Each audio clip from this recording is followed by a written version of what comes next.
이혼 서류가 접수된 지 정확히 5개월 만에 전 남편의 재혼 소식을 들었어요. 그것도 제 병원 직원한테서요. 저는 서울 강남에서 피부과 병원을 운영하는 한서진이에요. 40살을 앞두고 이런 일을 겪게 될 줄은 정말 몰랐죠. 그날 저는 진료실에서 환자 차트를 정리하고 있었어요. 간호팀장 윤 실장이 조심스럽게 문을 두드렸어요. 원장님, 잠깐 드릴 말씀이 있는데요. 윤 실장의 표정이 심상치 않았어요. 저는 펜을 내려놓고 고개를 들었죠. 무슨 일이에요, 원장님께 이런 말씀 드려도 될지 모르겠는데요.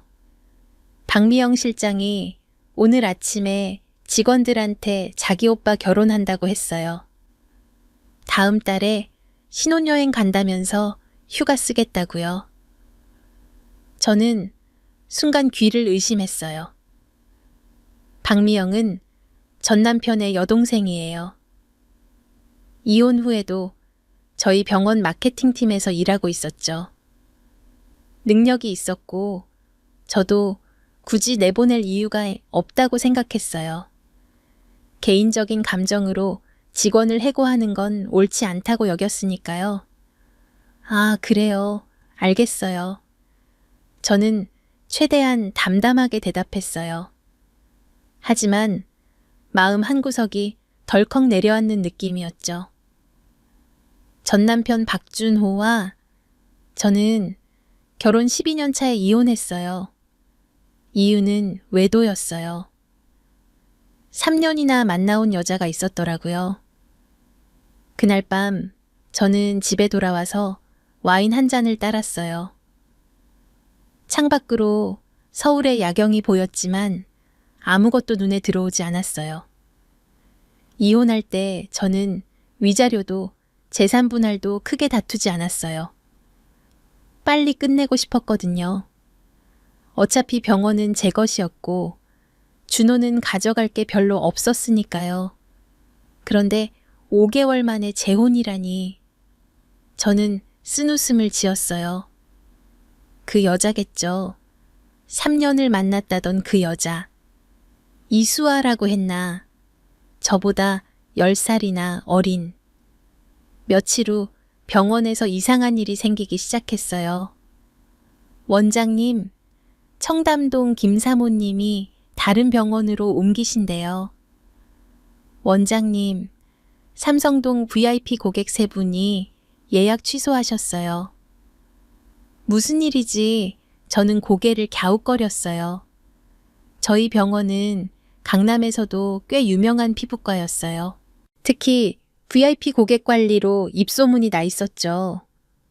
그런데 갑자기 고객들이 빠져나가기 시작한 거예요.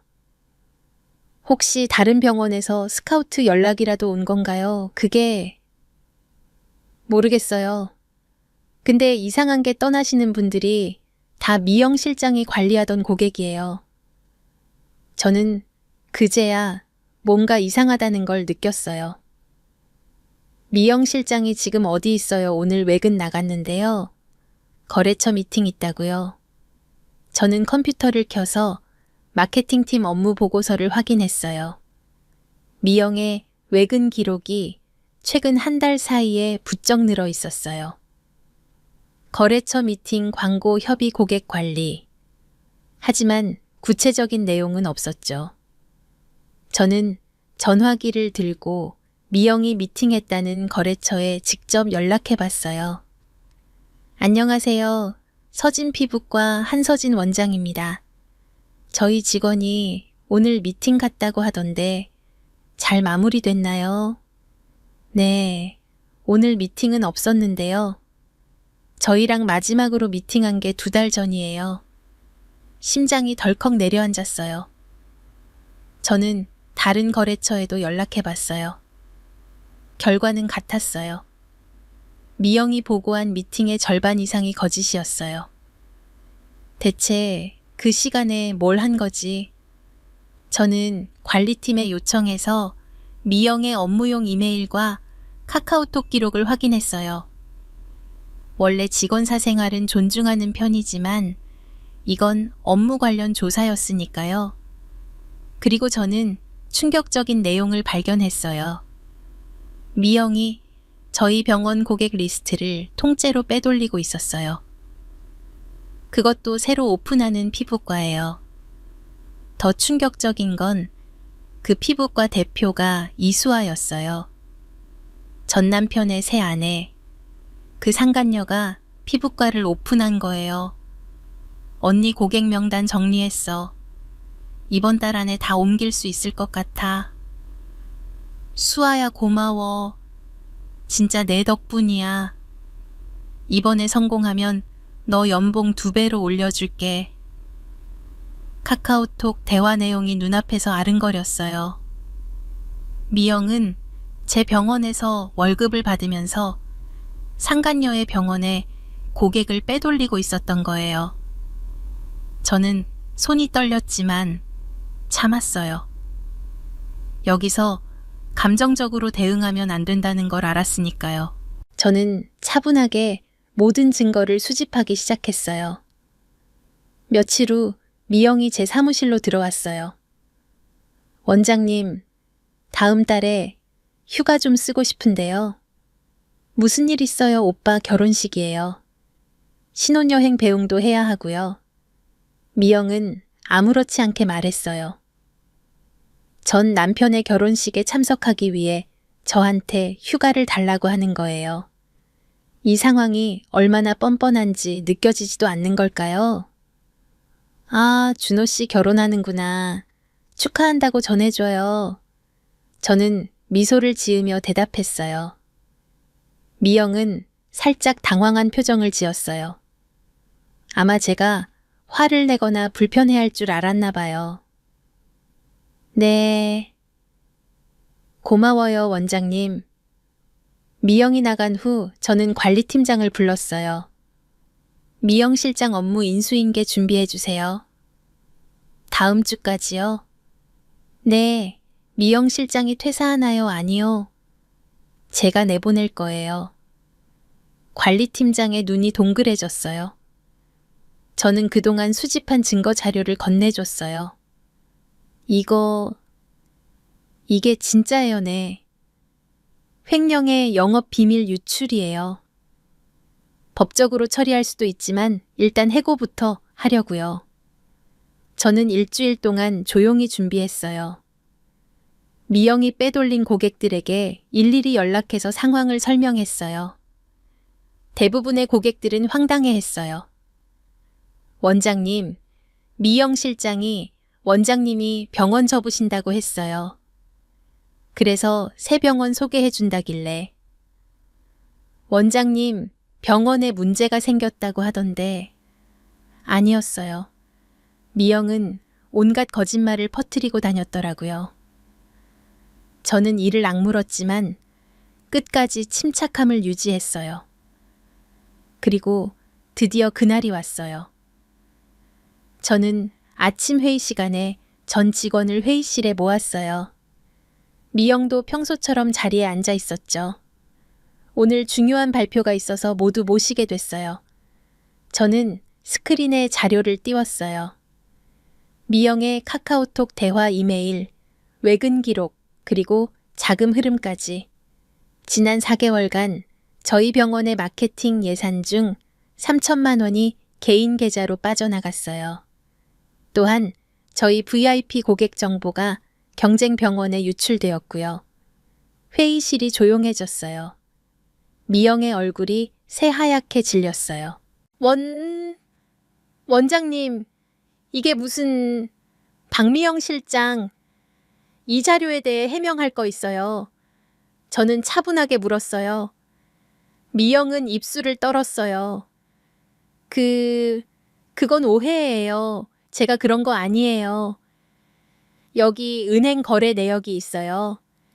미영 실장 개인 계좌로 입금된 기록이에요. 그리고 이건 미영 실장이 이수아 씨와 나눈 카카오톡 대화 내용이고요. 미영의 눈이 커졌어요. 이수아의 이름이 나오자 다른 직원들도 술렁이기 시작했어요. 모두 이수아가 누군지 알고 있었으니까요. 이건 사생활 침해예요. 업무용 메신저예요. 그리고 회사 자산을 유용한 건 사생활이 아니라 범죄죠. 저는 냉정하게 말했어요. 미영은 벌떡 일어났어요. 원장님이 저한테 이럴 수 있어요. 저희 가족이 얼마나 원장님한테 잘해줬는데 잘해줬다고요. 저는 피식 웃었어요. 12년 동안 명절마다 저 혼자 음식 준비한 거요. 아니면 시어머니가 저한테 애도 못 낳는다고 구박한 거요. 그게 잘해준 거예요. 회의실이 더 조용해졌어요. 저는 처음으로 감정을 드러냈어요. 저는 이혼하고도 미영 실장 내보내지 않았어요. 일 잘하니까요. 개인적인 감정으로 직원 해고하는 건 아니라고 생각했거든요. 근데 미영 실장이 그 믿음을 배신했죠. 저는 서류 봉투를 미영에게 건넸어요. 해고 통지서예요. 오늘부로 박미영 실장은 해고됩니다. 법적 조치는 따로 통보할게요. 미영은 서류를 받아들고 멍하니 서 있었어요. 그러다 갑자기 소리를 질렀어요. 원장님이 이러시면 안 되죠. 저 없으면 이 병원 고객 절반이 빠져나갈 거예요. 제가 관리한 VIP 손님들은 다 저한테 충성하거든요. 아, 그래요. 저는 가볍게 대답했어요. 그 고객들한테 이미 전화했어요. 미영 실장이 무슨 말 했는지 다 알게 됐더라고요. 이제 오히려 더 확실하게 저희 병원 이용하시겠다고 하셨어요. 미영의 얼굴이 일그러졌어요. 원장님, 후회하실 거예요. 제 오빠가 가만 안 있을 거예요. 준호 씨가요. 저는 코수음을 쳤어요. 그 사람 제 돈으로 대출금 갚았던 거 잊었어요. 저한테 할 수 있는 게 뭐가 있다고요? 미영은 울먹이며 회의실을 뛰쳐나갔어요. 저는 남은 직원들을 둘러봤어요. 오늘 있었던 일은 정당한 조치였어요. 혹시 불안하신 분 있으면 개별 면담 신청해 주세요. 직원들은 고개를 끄덕였어요. 오히려 안도하는 표정이 보였죠. 나중에 들은 얘기로는 미영이 평소에 다른 직원들한테도 갑질을 많이 했다더라고요. 그날 밤부터 지옥이 시작됐어요. 밤 10시에 첫 번째 전화가 왔어요. 시어머니였어요. 아니, 이제는 전 시어머니죠. 야, 한서진, 너 지금 미영이한테 무슨 짓을 한 거야? 저는 전화를 받았어요. 무슨 일이세요? 무슨 일이냐고. 네가 우리 미영이를 잘랐잖아, 지금. 미영이가 울면서 집에 왔어. 업무상 배임이랑 횡령 때문에 해고했어요. 법적으로 문제 없습니다. 뭐 횡령 말도 안 되는 소리 하지 마. 우리 미영이가 왜 횡령을 해? 네가 모함한 거지. 저는 한숨을 쉬었어요. 증거 다 있어야 해서요. 필요하시면 변호사끼리 이야기하시죠. 저는 전화를 끊었어요. 그리고 30분도 안 돼서 다시 전화가 왔어요. 이번에는 모르는 번호였어요. 여보세요? 야, 너 서진이지? 낯선 남자 목소리였어요. 누구세요? 준호 고모부다. 너 지금 조카한테 무슨 짓을 한 거야? 어디서 감히. 저는 또 전화를 끊었어요. 그리고 또 전화가 왔어요. 또 끊었어요. 그렇게 밤새 전화가 쏟아졌어요. 새벽 5시까지 걸려온 전화가 63통이었어요. 시어머니한테서 15통, 시아버지한테서 8통, 시숙모한테서 7통, 준호 고모부한테서 6통, 심지어 처음 듣는 친척이라는 사람들한테서도 전화가 왔어요. 전 남편 집안이 총출동한 거예요. 저는 전화기를 무음으로 해놓고 침대에 누웠어요. 이상하게 마음이 편했어요. 12년 동안 눌러왔던 감정이 풀어지는 느낌이었죠. 다음 날 아침 병원에 출근하니까 로비에 낯익은 얼굴이 서 있었어요. 전 시어머니 최정숙 여사였어요. 한서진. 최 여사는 저를 보자마자 소리를 질렀어요. 로비에 있던 환자들과 직원들이 일제히 쳐다봤어요. 어머님, 여긴 제 병원이에요. 소란 피우시면 경찰 부를게요. 저는 차분하게 말했어요. 하지만 최 여사는 아랑곳하지 않았어요. 어머님, 너 지금 나한테 어머님이라고 불러. 넌 이제 남이야 남 맞아요. 남이에요. 그러니까 더더욱 제 병원에서 소란 피우시면 안 되죠. 최 여사의 얼굴이 불그락푸르락 했어요. 너 지금 우리 미영이가 연봉 8천만 원이었어. 8천만 원. 네가 뭔데 그런 애를 잘라 횡령이랑 영업비밀 유출이요. 법적으로 형사고발도 가능해요. 제가 인정봐서 해고만 한 거예요. 거짓말, 우리 미영이가. 왜 횡령을 해? 걔가 돈이 없어, 집안이 없어. 저는 미소를 지었어요.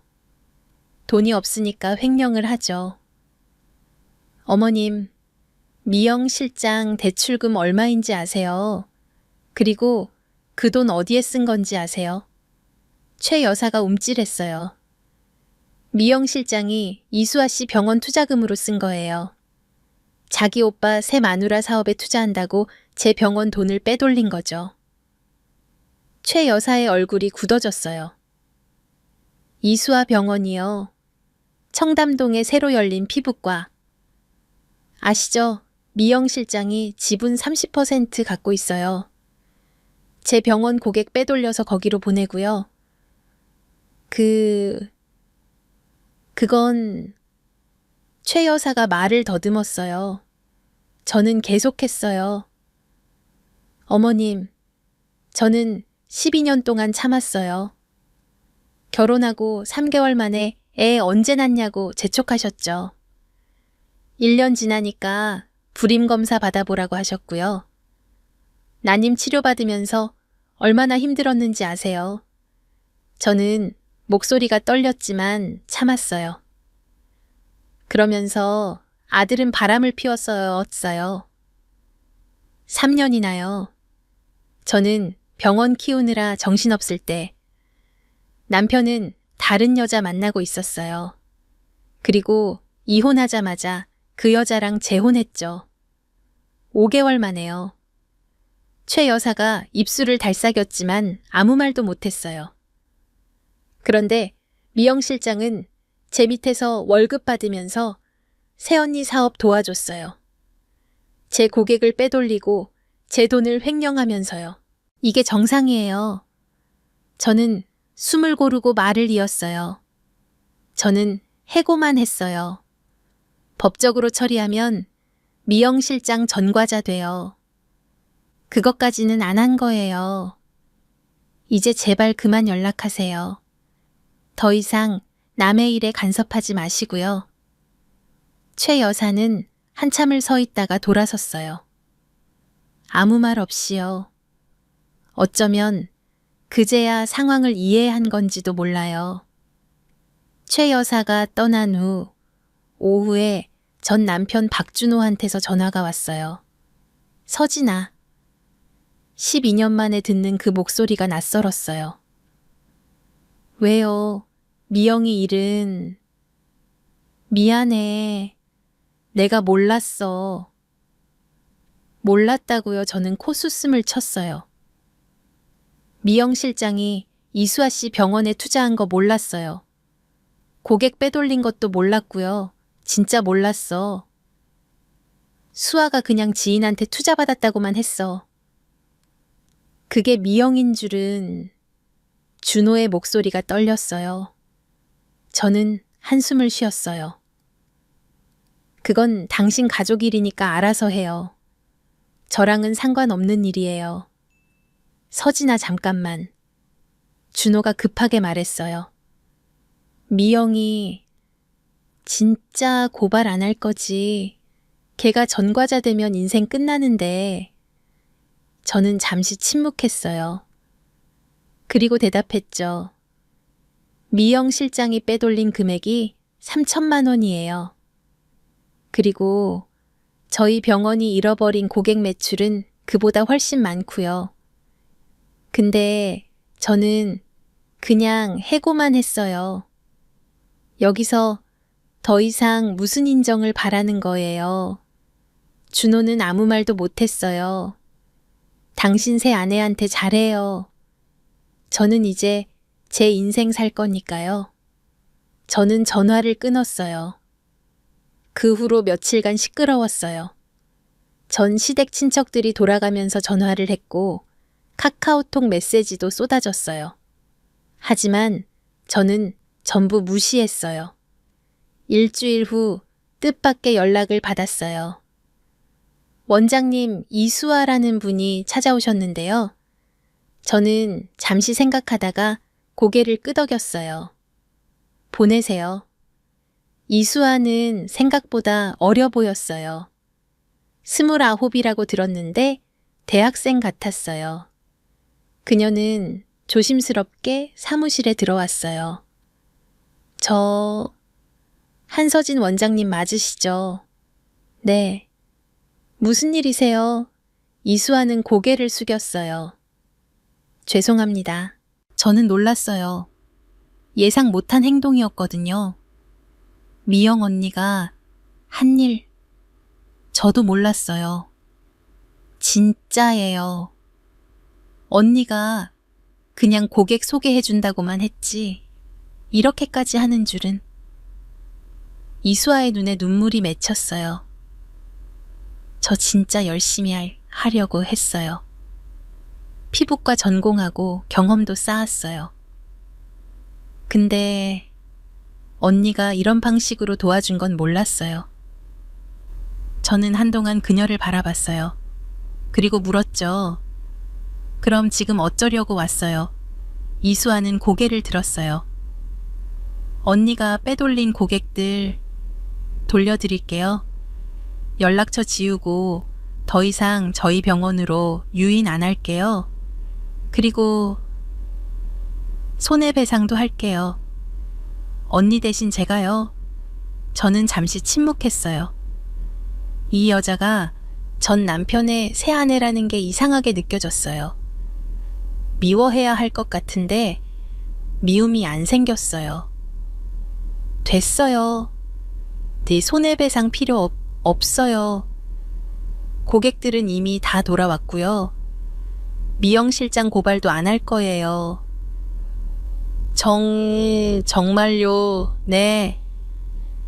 대신 한 가지만 부탁할게요. 뭔데요? 저는 진지하게 말했어요. 앞으로 정직하게 사업하세요. 이런 식으로 빼돌리고 속이고 하면 언젠가 다 드러나요. 실력으로 경쟁하세요. 이수아는 눈물을 흘렸어요. 감사합니다. 정말 감사합니다. 그리고요, 저는 덧붙였어요. 준호 씨, 잘 살아요. 저는 이제 관심 없으니까. 이수아는 고개를 끄덕이고 나갔어요. 한 달이 지났어요. 미영은 결국 다른 곳에 취직하지 못했어요. 업계에서 소문이 퍼졌거든요. 횡령에 고객 빼돌리기까지. 한 사람을 누가 쓰겠어요. 이수아의 병원은 문을 닫았어요. 미영이 빼돌린 고객들이 다 돌아가 버리니 운영이 안 됐던 거죠. 이수아는 다시 다른 병원에 취직했다고 들었어요. 그리고 전 남편 준호는 이수아랑 이혼 얘기가 나오고 있대요. 어느 날 저녁 대학 동창 모임에서 친구가 물었어요. 서진아, 너 진짜 괜찮아. 그 난리치고도 멀쩡해 보여서 더 걱정돼. 저는 와인을 홀짝이며 대답했어요. 12년 동안 참았잖아. 이제야 제대로 해소한 거지. 친구는 웃었어요. 근데 너 고발 안 한 거 진짜야? 난 했어야 했다고 봐. 저는 고개를 저었어요. 그러면 나도 지저분해지잖아. 법정 다니고 증인 서고 그 시간에 병원이나 더 키울래. 친구는 고개를 끄덕였어요. 그래도 속 시원하다. 네가 당당하게 대처해서. 저는 웃었어요. 진심으로요. 이제 진짜 끝난 것 같아. 그날 밤 집에 돌아와서 베란다에 섰어요. 서울의 야경이 반짝였어요. 40살, 이혼녀, 자식 없는 여자. 누군가는 제 인생이 실패했다고 할지도 몰라요. 하지만 저는 달랐어요. 제 병원, 제 커리어, 제 인생. 전부 제가 만든 거예요. 그리고 저는 더 이상 아무것도 참지 않기로 했어요. 다음 날 아침 병원에 출근하니까 직원들이 밝게 인사했어요. 원장님, 좋은 아침이에요. 응, 좋은 아침. 저는 미소 지으며 진료실로 향했어요. 오늘도 예약이 가득했어요. 윤 실장이 커피를 가져다 주며 말했어요. 원장님, 요즘 훨씬 좋아 보이세요. 그래요? 네. 예전에는 항상 피곤해 보이셨는데 지금은 밝아지신 것 같아요. 저는 커피를 받아들며 웃었어요. 그랬나 봐요. 내려놓으니까 가벼워지더라고요. 창밖으로 봄 햇살이 들어왔어요. 벚꽃이 막 피기 시작했어요. 저는 생각했어요. 인생은 때로 끝이라고 생각한 곳에서 새로 시작되는구나. 그리고 저는 오늘도 제 일을 시작했어요. 당당하게요. 그날 저녁 퇴근 후에 뜻밖의 전화가 왔어요. 대학 동창 강민호였어요. 서진아, 나야 민호. 민호야. 웬일이야. 저번에 모임에서 얘기 들었어. 너 많이 힘들었겠다. 저는 웃었어요. 아냐, 이제 괜찮아. 민호는 잠시 망설이다 말했어요. 있잖아. 시간 되면 밥 한번 먹자. 그냥 옛날 얘기도 하고. 저는 창밖을 바라봤어요. 서울의 야경이 반짝이고 있었어요. 좋아. 연락해. 전화를 끊고 저는 미소 지었어요. 인생은 참 알 수 없어요. 끝인 줄 알았던 곳에서 새로운 시작이 기다리고 있을 줄은. 저는 이제 더 이상 과거에 매달리지 않기로 했어요. 새로운 시작을 할 거예요. 63통의 전화, 77통이 아니라 63통. 시댁 사람들이 밤새 걸어온 63통의 전화는 저한테 상처가 아니라 해방이었어요. 그 전화들이 증명해줬어요.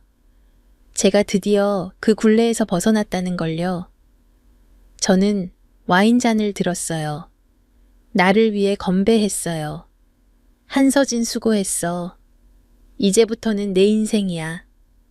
서울의 밤은 깊어가고 있었어요. 하지만 저의 내일은 그 어느 때보다 밝게 빛나고 있었죠.